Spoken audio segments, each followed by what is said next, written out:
இனிமேல் இந்த பையனை பற்றி நான் பேசல அப்போ நான் சத்தியமாக சொல்கிறேன், நான் பைத்தியம் அப்படின்னு சொல்லலாம். ஐ மீன் வந்து பார்த்தீங்கன்னா எல்லா விஷயமும் தெரிஞ்சு நான் அமைதியாக இருந்தேன். பார்த்தீங்கன்னா என்னால் ஒரு சின்ன பையனோட லைஃப் வந்து வீணாயிடக்கூடாது அப்படின்னு சொல்லிட்டு நான் பண்ண பெரிய தப்பு அப்படின்னு சொல்லலாம். ஐ மீன் வந்து இன்னைக்கு ஒரு பையன், அந்த பையன் வந்து வீடியோ போட்டிருக்கேன், என்ன பிளாக் கூட பண்ணிட்டா வேறு ஃபோனில் நான் பார்க்குறேன். எல்லாருமே வந்து நான் ஸ்கேம் பண்ணேன்னு சொல்லிட்டு ஏமாத்தான், யாதான் கேமிங் வீடியோ போடல அப்படின்னு சொல்கிறான். கேமிங் வீடியோக்கும் இவன் பண்ண ஸ்கேமுக்கும் சம்மந்தமே கிடையாதுங்க. உண்மையாக சொல்கிறேன், மக்கள் தெளிவாக புரிஞ்சுக்கோங்க. நிறைய இன்ஃப்ளூயன்சர்ஸ் சொன்ன தப்பால் வந்து கண்டென்ட்டே மாற்றிட்டான்.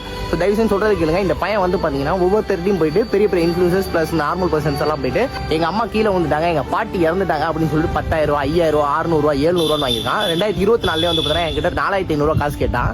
இது மாதிரி வந்து பார்த்தீங்கன்னா ஏகப்பட்ட இன்ஃப்ளூயன்சர்ஸ்ட்ட காசு வாங்கியிருக்கான். நான் ப்ரூஃப் கூட தரேன். ஐ மீன் வந்து பார்த்தீங்கன்னா இந்த பையனை வந்து நான் எவ்வளோ டைம் ஆன் பண்ணியிருக்கேன்.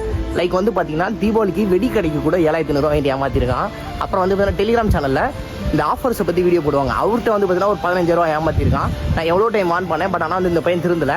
இன்னைக்கு வந்து பார்த்தீங்கன்னா ஒரு உத்தம மாதிரி ஒரு வீடியோ போட்டிருக்கான். ஸோ இதை பார்த்தோன்னே எனக்கு வந்து சத்தியமாக சொல்கிறேன், மைண்டே சரியில்லை அப்படின்னு சொல்லலாம். ஸோ தயவு செஞ்சு இந்த வீடியோவை ஷேர் பண்ணுங்கள்.